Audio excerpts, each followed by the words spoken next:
Oke. Dari Pak Jurnanto, perusahaan apakah jika perusahaan baru apakah melakukan WLA bisa menentukan jabatan apa? Sebenarnya gini sih Pak, tadi saya sudah sampaikan Pak Junato bahwa kalau untuk perusahaan baru, ya perusahaan baru itu bukan kita lakukan workload analisis, karena kan kita mesti mengidentifikasi dulu jabatan-jabatan apa sih yang sebenarnya kita mesti buat di perusahaan. Nah, kita tidak melakukan WLA, tapi yang kita lakukan adalah analisa jabatan. Jabatan apa dengan bisnis perusahaan ini yang kita mau buat misalkan. Contoh misalkan ada perusahaan yang bergerak di bidang makanan. Nah, posisi apa sih yang kita butuhkan?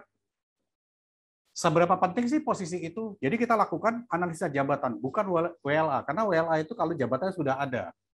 Ya kan? Atau misalkan organisasi itu sudah berjalan, sehingga kita untuk melihat efektif nggak nih karyawan itu, organisasi itu terhadap beban kerjanya. Jadi kalau misalkan untuk perusahaan-perusahaan baru, yang dilakukan adalah analisa jabatan. Dengan analisa jabatan itu ada gambaran sebenarnya bagi karyawan, ya, bagi perusahaan jabatan apa yang dibutuhkan di perusahaan itu. Tapi kalau misalkan WLA, kalau kita ingin membuat jabatan baru, kita identifikasi dulu. Ini kita sudah berjalan, perusahaan sudah jalan, sudah running, kita akan melihat, perlu nggak kita buat satu jabatan baru? Nah, itulah dilakukan workload analysis. Bedanya di situ. Jadi kalau khusus yang perusahaan baru, tidak melakukan WLA, tapi yang dilakukan adalah job analysis.